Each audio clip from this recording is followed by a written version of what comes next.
Episode 6 of True Detective. Night Country opens with Liz and Navarro working their way into the caves of Anise, and it seems like they are following Navarro's instinct. They fall through one of the floors, and it seems like they are going to be stuck there for the rest of their lives because it's a very secluded area of the town, and nobody is aware that they are down there. That's when Navarro and Liz not only notice the fossils that were seen in Annie's video and the star-shaped screwdriver that matched the wounds on Annie's body, but are also spooked by Raymond Clark. Liz and Navarro go after him and stumble upon the ladder leading up to Tsawol Station. We get a brief glimpse of Pete cleaning up Liz's house and packing up the bodies in the car so that he can deliver it to Rose, and then the episode goes back to Liz and Navarro trying to find Clark. Liz is trapped by Clark, and Navarro is knocked out by him. When Navarro regains consciousness, she begins to beat the living hell out of Clark. Liz manages to crack the glass door trapping her, rushes to Navarro, and stops her from killing Clark. The focus shifts back to Pete, and his cleanup session is interrupted by Lee because she was invited to come over by Liz for New Year's.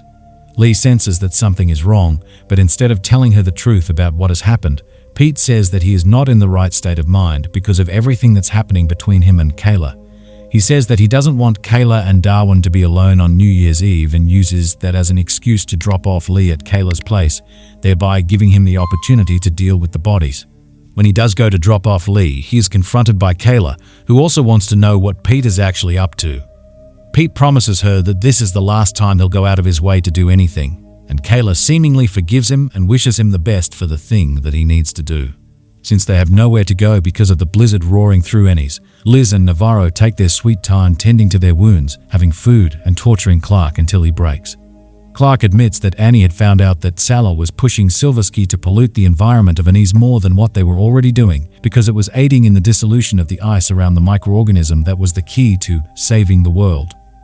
Tsawol saw the deaths of the natives as a small sacrifice because eventually their work would save the world. And he did the sensible thing and destroyed Tsawol's research to put a stop to the deaths of the indigenous folks of Anise, and when the scientists found out, they killed her. Clark didn't stab her, but he did suffocate her, despite knowing that she had some life left in her and that she could have been saved if she was taken to the hospital. That said, when it comes to the severed tongue, Clark clarifies that it wasn't him. He says that it could have been done by Hank to send a message to other protesters, but he tells Navarro that the Tsawol scientist didn't do that. Liz leaves Navarro to do whatever she wants to do with Clark, but Navarro doesn't kill him. Make a note of this because there's a weird contradiction in the episode later on.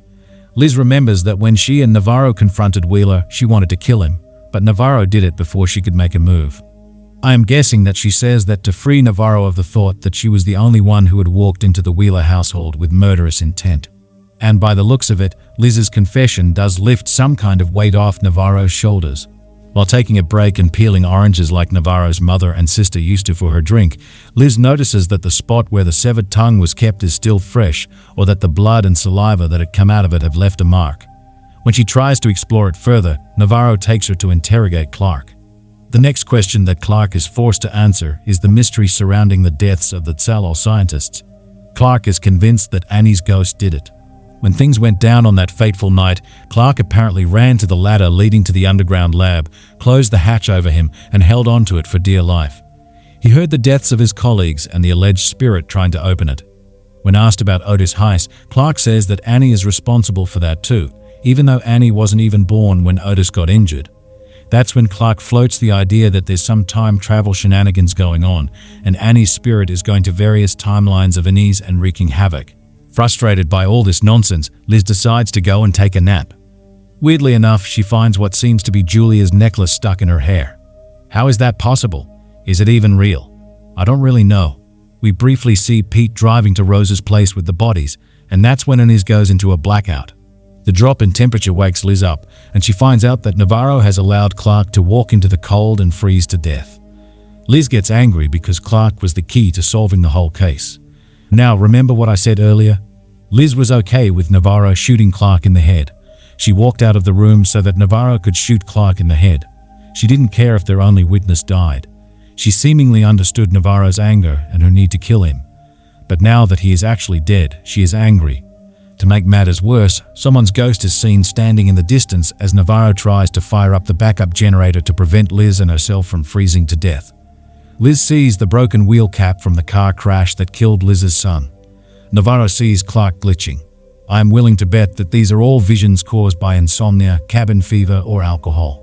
It's not clear, and trust me, the show doesn't clarify it all the way to the end. We briefly see Rose helping Pete get rid of the bodies and giving him some cliché advice about how killing people isn't difficult, and that living with that knowledge is the real battle. Lee leaves a message for Liz to come back home without dying.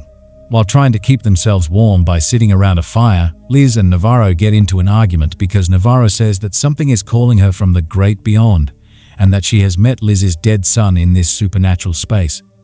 Jodie Foster, channeling every ounce of anger that she can muster to put Navarro in her place, is riveting. By the way, Liz walks away from the spot because she doesn't want to be around Navarro and tries to warm up by curling up underneath a bunch of coats and blankets. When that doesn't work, she goes back to Navarro but finds out that she is gone. Liz exits the building and notices Navarro walking away into the distance. Navarro seems to be hallucinating as she reaches out to someone, and the spirit says her actual Inupiat name. Anyway, Liz tries to get a hold of Navarro before she dies in the blizzard.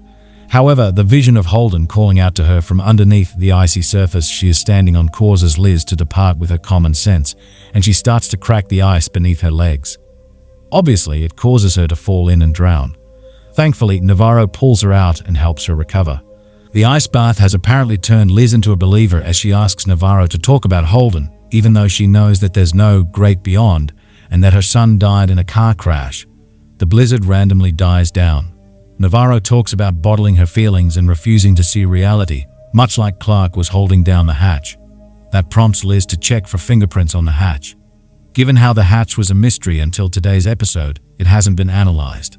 Liz notices a unique imprinter hand that didn't have all 5 fingers.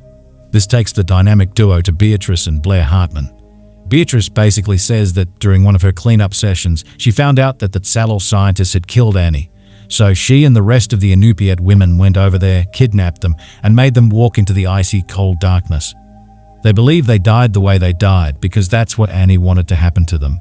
Intimidated and impressed by their strength, Navarro and Liz tell Beatrice and her team of warriors that they're going to go with the official narrative that the Tsalal men died under natural circumstances. Navarro tries to learn about the tongue, but Beatrice doesn't give a straight answer, thereby shrouding that piece of evidence in mystery. During True Detective, Night Country's ending, Liz sits down for an interview with 2 detectives, much like Rust and Marty did in True Detective Season 1, and weaves a totally false narrative about Otis and Hank's deaths, Pete's involvement, and Navarro's disappearance so that none of them lose their jobs. Liz leaks Clark's confession video, which leads to the shutdown of Tsalal and Silverski mining. We see Liz and Lee on more amicable terms and enjoying a sandwich and a car ride together. And then we see Liz and Navarro on the porch of her house, chilling.